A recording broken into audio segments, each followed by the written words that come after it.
اهدنا الصراط المستقيم.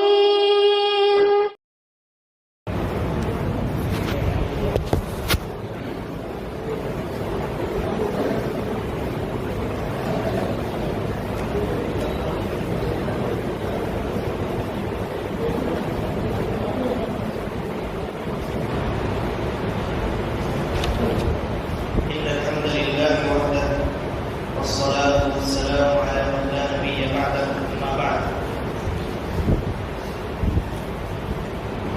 إن شاء الله عز وجل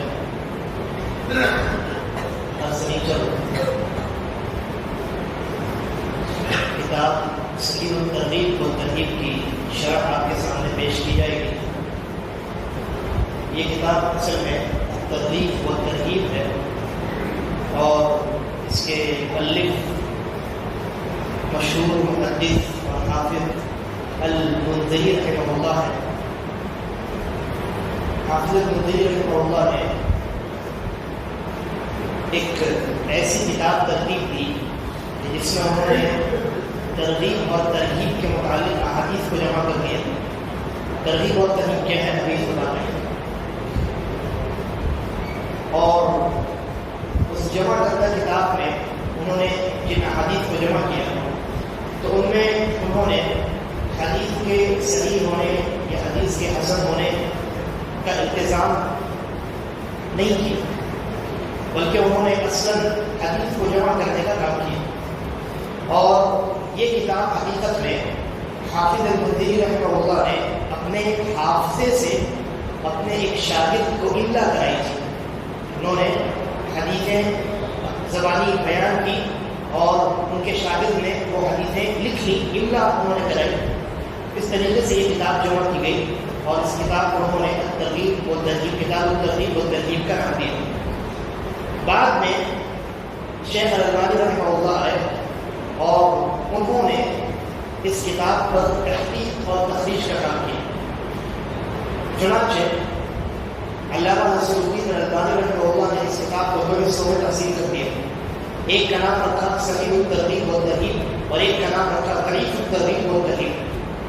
تو ہمارا جو درس ہوگا انشاءاللہ وہ شیخ البانی کی جو تحقیق کا پہلا حصہ ہے یعنی صحیح الترغیب و ترغیب, اس کتاب پر انشاءاللہ ہمارا درس کا یہ سلسلہ باذن اللہ چلے گا. اس کتاب میں سب سے پہلے حافظ المنذری رحمہ اللہ نے اس کتاب یعنی اس چیپٹر کو جس عنوان کو ذکر کیا ہے وہ ہے اخلاص. کتاب الاخلاص, اخلاص کی کتاب. اس سے قبل جیسا کہ میں نے بیان کیا اس کتاب کا نام الترغیب و ترغیب ہے. الترغیب کہتے ہیں رغبت دلانے کو, جیسے اردو میں بھی ہم استعمال کرتے ہیں کہ فلاں اس کی ترغیب دیتے ہیں کہ فلاں اس کی جانب شوق دلاتے ہیں. ترغیب دلانا یعنی شوق دلانا, کسی چیز کی جانب انسان کی توجہ مبذول کرانا, اس کے اندر حس اور تمنا پیدا کرانا, یہ ترغیب کا معنی ہو. اور ترغیب کہتے ہیں خوف دلانے کو. ترغیب کسے کہتے ہیں؟ خوف دلانے کو, کسی چیز سے ڈرانے کو. الترغیب و ترغیب کا معنی ہوا یعنی اس کتاب کا جو نام ہے کتاب الترغیب و ترغیب, اس کا مطلب یہ ہوا کہ اس کتاب کے اندر ایسی روایات اور ایسی احادیث کو جمع کیا گیا ہے کہ جو اعمال صالحات کو انجام دینے کی ترغیب دلاتی ہیں اور ان کو ترک کرنے اور چھوڑنے سے ترغیب دلاتی ہیں, خوف دلاتی ہیں. اور اسی طریقے پر ان احادیث اور روایات کو جمع کیا گیا ہے جو حرام امور کو انجام دینے پر ترغیب دلاتی ہیں یعنی خوف دلاتی ہیں اور ان کو ترک کرنے کی ترغیب دلاتی ہیں یعنی شوق دلاتی ہیں. تو یہ معنی ہوا ترغیب اور ترغیب کا. یعنی ہم نے یہ سوچا کہ اس کتاب میں جو روایات آئیں گی ان کے ذریعے سے ہمیں شریعت نے اعمال صالحات کو انجام دینے کی ترغیب دلائی ہے اور حرام امور کو, منکرات کو, ممنوع کردہ جو اعمال ہیں ان کو انجام دینے سے ہمیں ڈرایا ہے, خوف دلایا ہے. تو اس میں جو سب سے پہلا چیپٹر ہے, سب سے پہلا عنوان جو قائم کیا گیا وہ ہے کتاب الاخلاص. اور کتاب الاخلاص یہ جو چیپٹر ہے یہ اس کتاب کے اصل جو مؤلف الجوزی رحمہ اللہ انہوں نے قائم نہیں کیا ہے، بلکہ بعد میں حافظ ابن حجر اسقلانی رحمہ اللہ نے اس کتاب کو مختصر کیا تھا، تو انہوں نے یہ عنوان اس کتاب کے یعنی بنا حدیث کی ابتدا میں اس چیپٹر کے شروع میں یہ نام رکھا ہے۔ تو یہ جو چیپٹر ہے یہ کتاب الاخلاص، یعنی اس کے اندر اخلاص کے تحت جو احادیث ہیں جو ترغیب دلاتی ہیں اخلاص کو اپنے عمل میں پیدا کرنے کی اور اپنے عمل کو اخلاص سے خالی کرنے پر ڈراتی ہیں، وہ روایات و احادیث بیان کی جائیں۔ اب سوال یہ ہے کہ اخلاص کسے کہتے ہیں؟ شب و روز ہم اعمال انجام دیتے ہیں اور آپ یہ جانتے ہیں کہ اعمال کی قبولیت کے دو بنیادی شرائط ہیں، جن میں سے پہلا کیا ہے؟ اخلاص ہے۔ تو سوال یہ ہے کہ اخلاص کہتے کسے ہیں؟ اگر ایک جملے میں اخلاص کی تعریف بیان کی جائے تو اس کو اس طریقے سے ادا کیا جائے گا کہ اعمال کی انجام دہی میں اللہ تبارک و تعالیٰ کی رضامندی اور خوشنودی کا ارادہ کیا جائے اور اپنے ارادے کو اپنی نیت کو اللہ کے علاوہ تمام لوگوں سے پاک کیا جائے، اپنے ارادے کو اللہ رب العالمین کے لیے خاص کیا جائے اور اپنے ارادے میں اللہ کے علاوہ کسی بھی شخص کو کسی بھی ذات کو شامل کرنے سے احتراز اور پرہیز کیا جائے، یہ اخلاص کی ایک جامع تعریف ہے۔ تو یہ کتاب الاخلاص ہے اور آپ جانتے ہیں کہ عمل کے اندر جب اخلاص نہیں ہوتا ہے تو بہت ساری چیزیں ہوتی ہیں، یعنی اخلاص کے اپوزٹ دوسرے سائڈ میں چند چیزیں ہیں، اگر وہ چیزیں موجود ہوں تو اخلاص موجود نہیں ہو سکتا۔ کل ملا کر وہ تین چیزیں ہیں۔ سب سے پہلی چیز تو شرک ہے۔ سب سے پہلی چیز کیا ہے؟ شرک اکبر۔ اگر شرک اکبر ہے تو ایسی صورت میں اخلاص کا نام و نشان وہاں موجود نہیں ہو سکتا۔ دوسری چیز ہے ریا، دکھاوا۔ اگر عمل میں ریا ہے تو اخلاص موجود نہیں ہو سکتا، یا تو اخلاص موجود ہوگا یا ریا موجود ہوگا، دونوں ایک ساتھ جمع نہیں ہو سکتے۔ اور تیسری چیز ہے دنیا کی طلب، دنیاوی کسی فائدے کی غرض۔ لیکن اس مسئلے میں تفصیل ہے انشاءاللہ، اس لیے کہ بسا اوقات انسان کسی عمل کو انجام دیتا ہے اور کسی دنیاوی فائدے کا حاصل کرنے کا ارادہ بھی اپنی نیت میں شامل کرتا ہے، تو کبھی کبھی اس کا وہ ارادہ اس کے عمل کو باطل کر دیتا ہے اور کبھی کبھی باطل نہیں بھی کرتا ہے۔ انشاءاللہ جب احادیث کی شرح ہوگی تو اس کی تفصیل آپ کے سامنے آئے گی۔ اچھا، اسی طریقے پر ایک سوال یہاں اخلاص کے تعلق سے یہ ہے، آپ نے سنا ہوگا غالباً کچھ صوفی حضرات اخلاص کے متعلق یہ کہتے ہیں کہ آپ جب عمل کو انجام دیجیے، نیکی کو انجام دیجیے، تو اللہ تبارک و تعالیٰ نے اس نیکی پر جو اجر و ثواب دینے کا جو وعدہ کیا ہے، جنت میں داخلے کا جو وعدہ کیا ہے، اپنی رضامندی کو عطا کرنے کا جو وعدہ کیا ہے، آپ اپنے ارادے کو اس فائدے سے بھی خالی کر دیجیے، یہ افضل ہے۔ یہ کون کہتے ہیں؟ بعض صوفیہ حضرات کہتے ہیں، اور انہی میں سے کسی کا واقعہ بیان کیا جاتا ہے کہ ایک بزرگ اپنے ہاتھ میں مشعل آگ لے کر کے نکلے، لوگوں نے پوچھا کہاں جا رہا ہے؟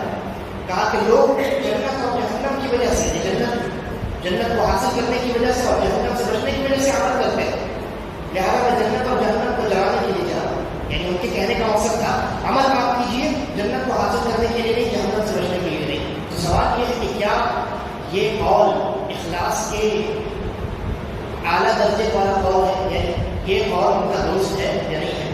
تو جواب یہ ہے کہ ان کا یہ قول باطل ہے، ان کا یہ قول باطل ہے، اس لیے کہ جنت یہ اللہ رب العالمین کا فضل ہے، ثواب یہ اللہ رب العالمین کا فضل ہے، اللہ کی رضامندی، اللہ کی خوشنودی اللہ رب العالمین کا فضل ہے۔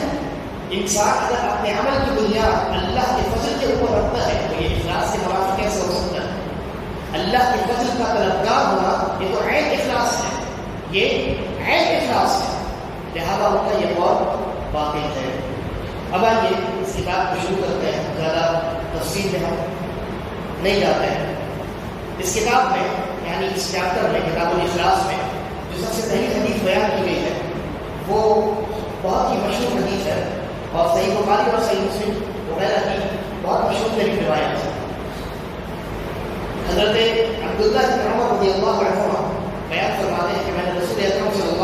ہوئے فرماتے ہوئے سنا کہ تم میں سے پہلے جو قومیں گزری ہیں ان میں چند لوگ نکلے. بعض روایات کے اندر یہ صراحت ہے کہ بنی اسرائیل کی جو قوم تھی ان میں چند لوگ نکلے, کہیں سفر کر رہے تھے 3 لوگ. جب رات کا وقت ہوا تو بعض روایات کے اندر صراحت ہے کہ بارش کی وجہ سے انہوں نے ایک غار میں پناہ لی, ایک غار میں چلے گئے تاکہ بارش سے بچ سکے. جب وہ اس غار کے اندر گئے تو اللہ رب العالمین کی مرضی یہ ہوئی کہ ایک پتھر نے آ کر کے اس غار کا دروازہ بند کر دیا. غار کا جہاں جموں ہے وہاں پتھر نے آ کر کے راستے کو بند کر دیا, نکلنے کا کوئی راستہ نہ ہو. چنانچہ جب انہوں نے یہ دیکھا کہ اتنا بڑا پتھر آ گیا ہے, اس غار کے دہانے کو اس نے بند کر دیا ہے اور ہمارے اندر یہ طاقت بھی نہیں ہے کہ ہم اس کو ڈھکیل کر کے ایک راستہ بنا سکیں, تو ان میں سے ایک شخص نے یہ کہا کہ تم اپنے ان اعمال کا تذکرہ کر کے اللہ رب العالمین سے دعا کرو جن اعمال میں تم سچے تھے, یعنی جن اعمال کو حقیقت میں تم نے اللہ کی رضامندی کو حاصل کرنے کے لیے انجام دیا تھا, ان اعمال کا تذکرہ کر کے اللہ رب العالمین سے دعا کرو. ان میں سے ایک شخص نے یہ کہا کہ اے اللہ, میرے بوڑھے ماں باپ تھے اور میں ہمیشہ اپنی آل و اولاد اور میرے گھرانے میں جتنے لوگ تھے ان تمام لوگوں سے پہلے میں ان کو رات کا کھانا دیا کرتا تھا, رات میں دودھ پلایا کرتا تھا. ایک مرتبہ مجھے تاخیر ہو گئی اور جب میں گھر پہنچا تو دیکھا کہ میرے والدین سو چکے, بوڑھے والدین سو چکے, نیند کے آغوش میں چلے گئے. چنانچہ میں نے دودھ کو پیالے میں لیا اور ان کے پاس میں جا کر کے کھڑا ہو گیا. میں نے ان کو جگانا مناسب نہیں سمجھا. روایت کے اندر یہ صراحت ہے کہ وہ شخص یہ کہتا ہے کہ اے اللہ, میں جب اپنے پیالے کو لے کر کے اپنے والدین کے پاس کھڑا تھا اور ان کے جاگنے کا انتظار کر رہا تھا تو میرے جو بچے ہیں وہ بھوک کی شدت کی وجہ سے رو رہے تھے, بلکتے تھے, لیکن میں نے اپنے والدین پر, اپنے بچوں کو اور گھر کے جتنے افراد ہیں کسی کو بھی مقدم نہیں کیا اور میں کھڑا رہا یہاں تک کہ وہ جب بیدار ہوئے, رات بھر میں کھڑا رہا. جب وہ بیدار ہوئے تو میں نے وہ دودھ کا پیالہ ان کو صبح میں میں نے وہ دودھ کا پیالہ ان کو پیش کیا. اے اللہ, اگر میں نے یہ عمل تیری رضامندی کو حاصل کرنے کے لیے کیا تھا تو تو ہماری اس مصیبت کو ختم کر دے اور اس پتھر کو ہٹا دے. چنانچہ نبی اکرم صلی اللہ علیہ وسلم فرماتے ہیں فَفَرَجَتْ شَيْئًا لَا يَسْتَطِيعُونَ الْخُرُوجَ, تو پتھر تھوڑا سا ہٹ گیا لیکن اتنا نہیں ہٹا کہ لوگ باہر نکل سکے. اب دوسرے کی باری آئی. دوسرے آدمی نے نبی اکرم صلی اللہ علیہ وسلم فرماتے ہیں وقال اللہ, دوسرے آدمی نے دعا کی اور اس نے کہا کہ اے اللہ, میری ایک چچا زاد بہن تھی جس کو میں بہت پسند کیا کرتا تھا. میں نے اس کو کئی مرتبہ مجبور کیا کہ تم میرے ساتھ زنا کرو, کئی مرتبہ میں نے مجبور کیا لیکن اس نے ہمیشہ انکار کیا. ایک مرتبہ قحط سالی کا جب دور آیا اور اس کے پاس کھانے کے لیے کچھ نہیں تھا, اور بعض روایات کے اندر یہ صراحت ہے کہ وہ پہلی مرتبہ میرے پاس آئی اور اس نے کھانے کا سامان مانگا یا ادھاری میں کچھ پیسے مانگے, دینار مانگے. بعض روایات کے اندر یہ صراحت ہے 100 دینار مانگے. تو میں نے یہ کہا کہ میں دینار تو دوں گا اس شرط کے ساتھ کہ تم میرے ساتھ زنا کرو. اس نے پہلی مرتبہ بھی انکار کیا, دوسری مرتبہ آئی, پھر میں نے یہ شرط رکھی, پھر اس نے انکار کیا, تیسری مرتبہ آئی, میں نے یہ شرط رکھی, بالآخر اس نے مجبور ہو کر کے میری یہ شرط قبول کر دی. اس کے بعد جب میں زنا کرنے کے لیے میں نے جب ابتدا کی تو ایک روایت کے اندر ہے کہ وہ رونے لگی اور ایک روایت کے اندر ہے کہ وہ کانپنے لگی. تو میں نے پوچھا کہ کیوں کانپ رہی ہے, کیوں رو رہی ہے؟ تو اس نے کہا کہ میں اللہ رب العالمین کے خوف سے کانپ رہی ہوں اور رو رہی ہوں. تو میں نے اپنے دل میں اللہ کا خوف محسوس کیا اور میں نے کہا کہ جب یہ عورت, اللہ کی یہ بندی اس مصیبت کی حالت میں بھی اللہ سے خوف کھا سکتی ہے, میں تو اتنی اچھی حالت میں ہوں, میرے پاس سارا ساز و سامان ہے, میرے پاس تمام سہولیات ہیں, میں اس سہولت کی فضا میں بھی اللہ رب العالمین سے خوف نہ کھاؤں. چنانچہ میں نے اس کا راستہ چھوڑ دیا اور میں نے جو پیسے قرض اس کو دینے کے لیے نکالے تھے وہ پیسے بھی اس کو ادا کیے.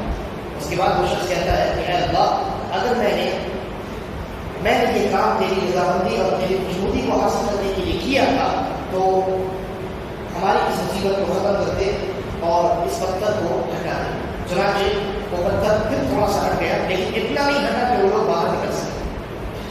اب تیسرے شخص کی بات آتی ہے. نبی اکرم صلی اللہ علیہ وسلم تیسرے شخص نے کیا کہا کہ اے اللہ میں نے ایک مرتبہ چند مزدوروں کو اجرت کے کام پر لگایا اپنے یہاں تو ان میں سے ایک مزدور نے جب کام مکمل کر دیا سارے مزدور چلے گئے اپنی اپنی اجرت لے کر کے ایک مزدور نے اپنی اجرت چھوڑ دی اور اس نے بعض روایات کے اندر اس لیے اجرت چھوڑ دی کہ اس کو یہ محسوس ہوا کہ میرا عمل زیادہ ہے اجرت کم ہے یا اور بھی جو وجوہات ہیں بیان کی گئی.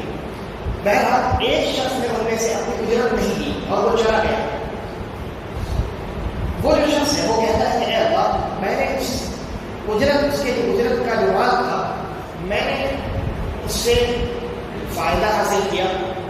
اس کو روایت کے اندر یہ صراحت ہے کہ وہ اجرت کا جو مال تھا وہ چند گیہوں وغیرہ تھا یعنی گیہوں کی تھوڑی سی مقدار تھی. میں نے اس کو کھیت میں ڈالا اور کھیت میں بہت زیادہ پیداوار ہوئی.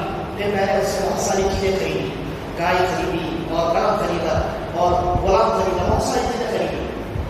ایک مرتبہ وہ شخص میرے پاس واپس آیا. اس نے کہا کہ اے اللہ کے بندے میری اجرت تیرے پاس امانت ہے, مجھے میری اجرت واپس کر. جب میں نے دیکھا کہ وہ میری اپنی اجرت مانگنے کے لیے آیا ہے تو میں نے اسے یہ کہا کہ اپنی آنکھوں کے سامنے یہ دیکھو, یہ کھیت اور یہ گائے اور یہ تمام چیزیں, اس تمام کی تمام چیزیں تمہاری اجرت ہے, اسے لے جاؤ. اس شخص نے کہا کہ کیوں مذاق کرتے ہو؟ مذاق نہیں کرتے ہو.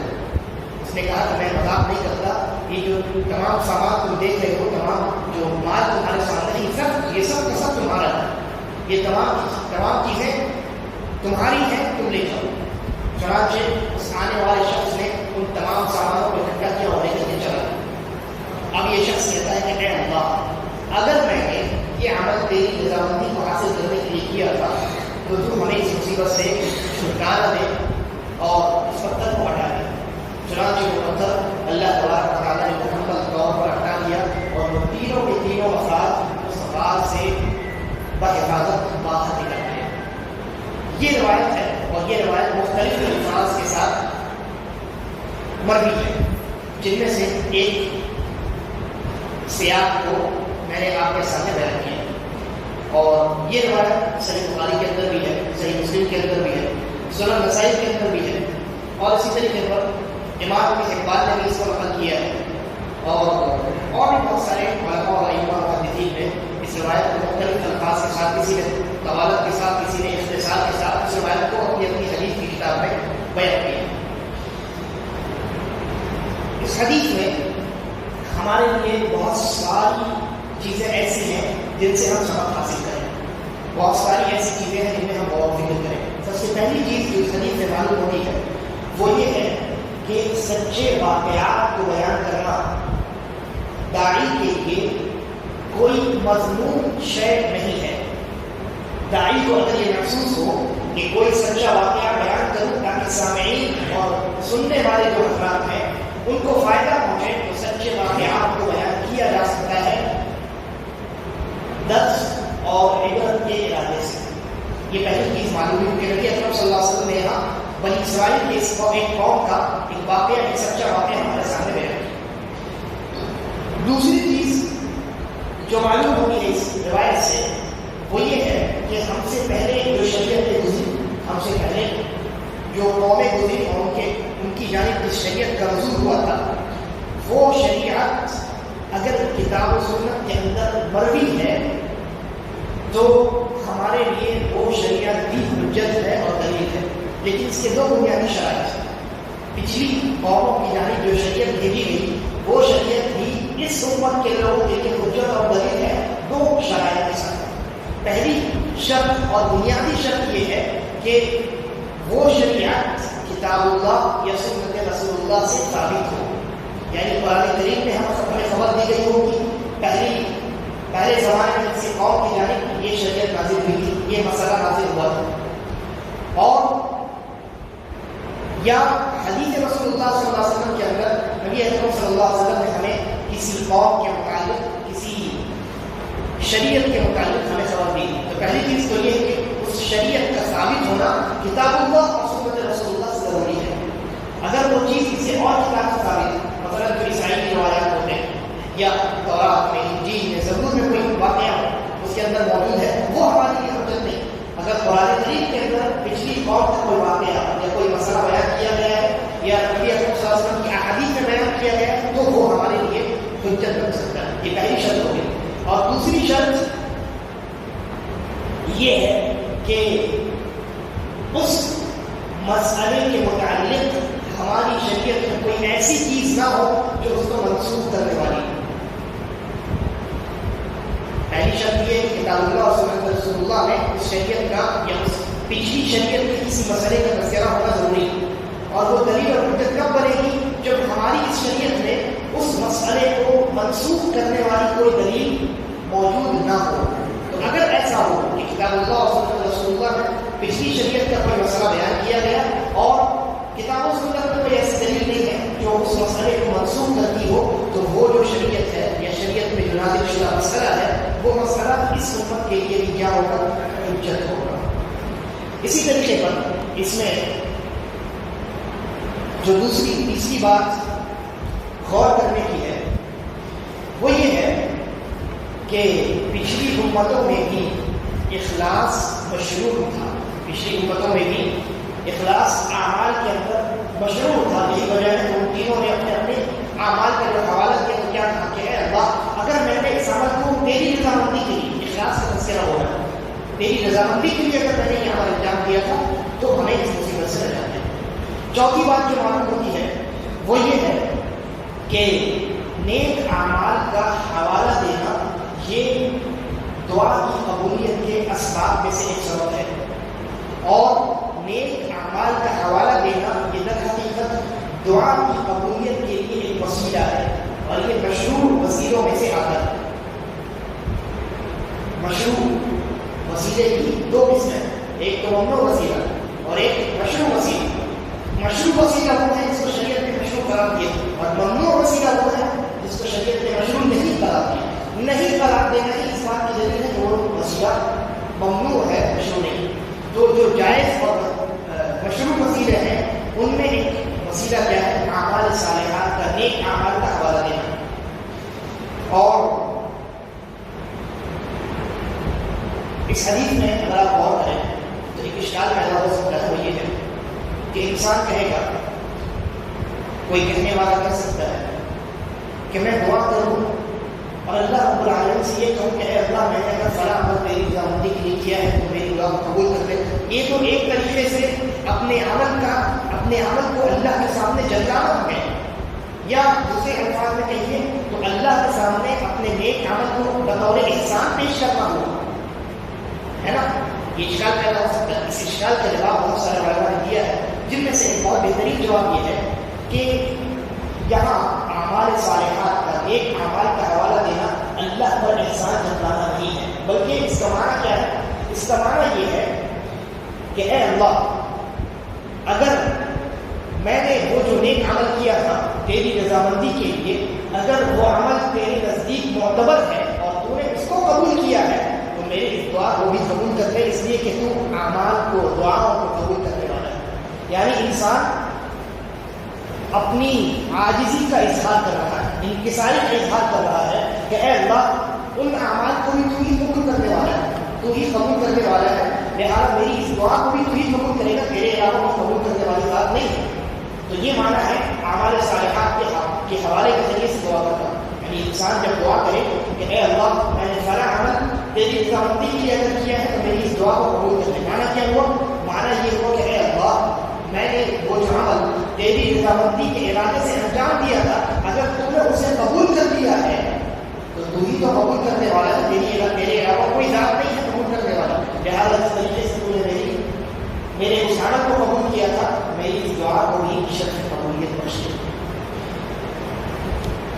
اسی طریقے پر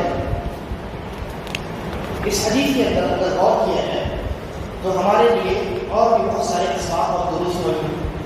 پہلے ایک شخص نے اپنا جو واقعہ بیان کیا، ایک عمل کا تذکرہ کیا، وہ ایک عمل یہ تھا کہ اس نے والدین کی حد درجہ تعظیم کی ہے اور ان کا احترام کیا ہے اللہ کی رضامندی کی خاطر۔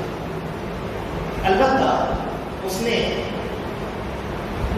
والدین کو اپنے بچوں پر، بیویوں پر مقدم کیا، اور روایت کے اندر جیسے سوالات ہے اس کے بچے بھوک سے بلک رہے تھے لیکن اس نے اپنے بچوں کو دودھ پلانا مناسب نہیں سمجھا۔ یہ ان کی شریعت کی بات تھی۔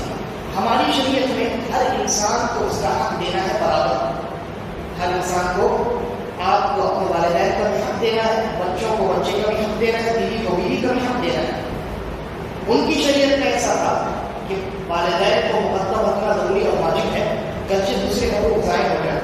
لیکن ہماری شریعت میں، جیسا کہ اس حدیث کی شرح بہت سارے علماء نے بیان کیا ہے، ہماری شریعت میں ہمیں یہ حکم دیا گیا ہے کہ ہم ہر انسان کے حق کو واجبی طور پہ ادا کریں۔ کسی کے حق کو ادا کرنے کے چکر میں کسی کے حق کو مکمل طرز کر کے یہ ہماری شریعت کے اندر ہمیں تعلیم نہیں دی گئی۔ اسی طریقے پر والدین کے ساتھ اس نے سلوک کا ایک جو فائدہ ثواب کی شکل میں آخرت میں ملے گا، وہی دوسرا فائدہ دنیا میں بھی انسان کو ملتا ہے، اس کی دعائیں قبول ہوتی ہیں۔ انسان کی دعائیں قبول ہوتی ہیں انسان کے اپنے والدین کے ساتھ اس میں سلوک کرنے کی وجہ سے۔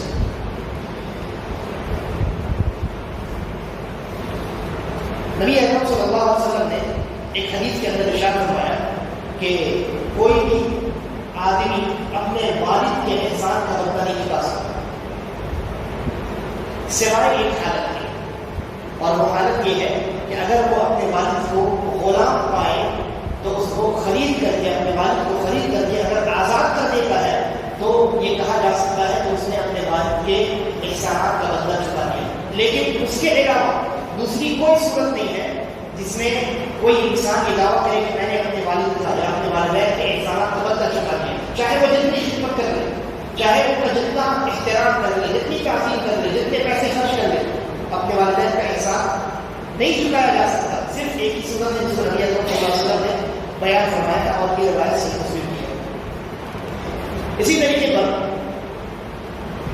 اس حدیث کے اندر اور بھی کئی اسباب اور دروس ہیں، لیکن جو اہم اسباب ہیں وہ اس کو آپ کے سامنے ذکر کرتا ہوں۔ جو دوسرا شخص تھا اس نے اپنا جو واقعہ بیان کیا وہ کون سا واقعہ تھا کہ اس نے زنا کرنے کا ارادہ کیا، لیکن اللہ کے خوف سے اس نے زنا کیا نہیں تھا، زنا کرنے کی شروعات کر رہا تھا، لیکن اللہ کے خوف سے اس نے اس عمل کو ترک کر دیا۔ یہاں ہمیں جو سبق ملا، جو فائدہ ملا وہ یہ کہ بسا اوقات، بلکہ ہمیشہ انسان اگر کسی گناہ کو اللہ کی رضامندی کے خاطر یا اللہ کے خوف سے ترک کرتا ہے تو اس کے ترک کرنے اور چھوڑنے پر بھی گناہ یہ اس انسان کو ثواب ملے گا اور اللہ رب العالمین کی رحمت سے اجر ملے گا۔ جیسے کوئی انسان اگر سود کا مال اس کے پاس آتا ہے لیکن وہ سود کے مال کو ترک کرتا ہے، چھوڑتا ہے اللہ کے خوف سے، اللہ کو راضی کرنے کی نیت سے، تو اللہ تبارک و تعالیٰ سود کو استعمال کرنے کو چھوڑنے کی وجہ سے بھی اس انسان کو اجر و ثواب عطا کرے گا۔ لہٰذا اس طریقے پر نیکی کو انجام دینا عبادت ہے، ویسے ہی محرمات کو ترک کرنا اللہ کی رضامندی اور اللہ کے خوف سے یہ بھی عبادت ہے، اور اس پر بھی اجر و ثواب اللہ رب العالمین کی جانب سے عطا کیا جاتا ہے۔ اور اس حدیث میں غور کیجیے، اس انسان کے لیے زنا کرنا آسان ہو گیا ہے۔ اس نے شروع سے شروعات کی اور آہستہ آہستہ کر کے اس نے اپنی اس جگہ بہن کو زنا کرنے پر آمادہ کر دیا، لیکن پھر اس نے اللہ کے خوف سے، اس کے لیے زنا آسان ہو گیا تو اس نے اللہ کے خوف سے زنا کو ترک کر دیا، یعنی اس کے لیے گناہ کرنا آسان ہو گیا اور تب جا کر کے اس نے اس گناہ کو چھوڑا۔ اس حدیث کی شرح میں بہت سارے علماء نے یہ لکھا ہے کہ جس کے سامنے گناہ کرنا آسان ہو جائے اور آسان ہونے کے باوجود اگر وہ اس گناہ کو ترک کرتا ہے تو اس گناہ کو ترک کرنے کا جو ثواب ہے، جو اجر ہے، اللہ رب العالمین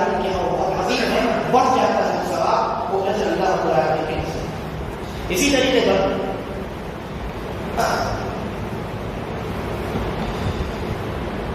جب کسی گناہ کو انجام دینے کے جو اسباب ہیں وہ کم یا ختم ہو جاتے ہیں اور تب بھی کوئی انسان اس گناہ کو انجام دیتا ہے تو اس گناہ کو انجام دینے کا جو گناہ ہے وہ اللہ رب العالمین کے یہاں اور زیادہ ہو جاتا ہے. جیسا کہ ایک روایت نبی اکرم صلی اللہ علیہ وسلم نے ارشاد فرمایا کہ 3 لوگ ایسے ہوں گے قیامت کے دن کہ جن کو اللہ رب العالمین معاف کرے گا اور ان کے لیے بہت دردناک عذاب تیار کیا گیا. ان 3 لوگوں میں سے ایک شخص وہ ہے کہ جو بوڑھا ہو اور اس نے زنا کیا.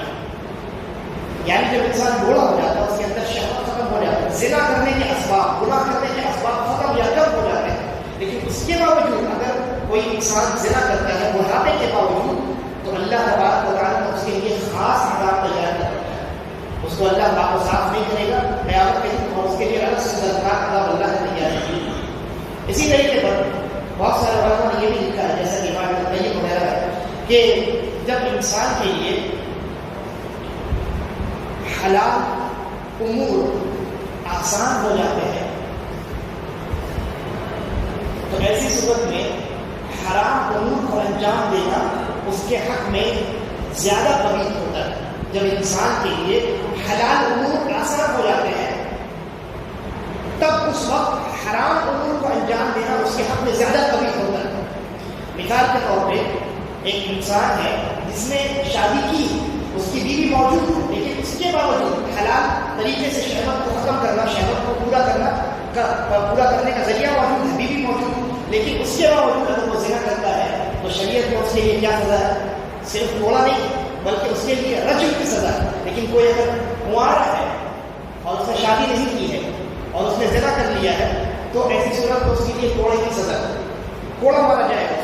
لیکن اگر شادی شدہ ہے تو صرف کوڑے پہ بس نہیں ہے بلکہ اس کو رجم بھی کیا جائے گا, اس کو پتھر مار کر کے قتل کر دیا جائے گا. کیوں؟ اس لیے کہ حلال امر اس کے لیے بہت واضح ہے, بہت آسان ابھی بھی موجود ہے اس کے پاس. یا وہ شادی شدہ ہے بھی اگر مر چکی ہے اس کو طلاق دے دیا ہے تب بھی اس نے وہ اس راستے پر وہ چل چکا ہے اور اس کو معلوم ہے کہ ایک بیوی کے متعلق شوہر کے کیا جذبات ہوتے ہیں. لیکن اس کے باوجود اگر وہ زنا کرتا ہے تو درحقیقت اس نے عام لوگوں سے زیادہ بڑا جرم کیا. اس لیے اس کی سزا بھی شریعت کے اندر سخت رکھی گئی ہے.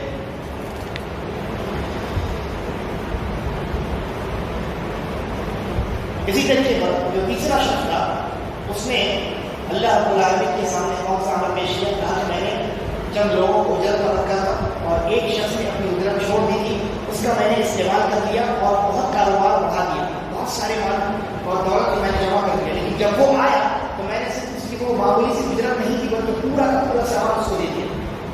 تو درحقیقت یہ اس کی جانب سے احسان تھا, یہ اس کی جانب سے احسان تھا. اس نے اس مال کو بڑھانے میں جو اپنی جانب سے جو خرچہ کیا اس نے وہ بھی طلب نہیں کیا بلکہ پورا کا پورا اٹھا کر کے اس کو دے دیا.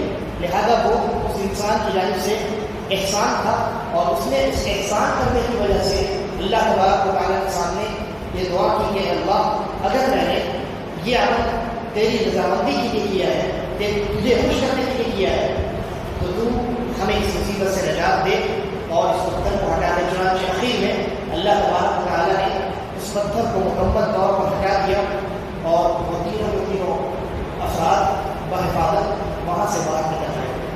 تو یہ جو روایت ہے یہ در حقیقت ترغیب والی روایت ہے, اس چیز پر اخلاص پر ترغیب دلانے والی روایت ہے. انسان کو چاہیے کہ جب وہ اعمال کو انجام دے تو اس عمل میں اللہ رب العالمین کی رضامندی اور اللہ کو خوش کرنے کا ارادہ خالص طور پر رکھے, دوسرے کسی ارادے کو کسی نیت کو شامل کرنے سے بچے اور پرہیز کرے تاکہ اس کا عمل خالص ہو تو اس کا اجر ثواب بھی اللہ رب العالمین کی جانب سے عظیم ہو. اللہ تبارک و تعالیٰ تمام کو ایک سمجھ کی توفیق عطا فرمائے اور ہمیں اپنے اعمال میں اخلاص پیدا کرنے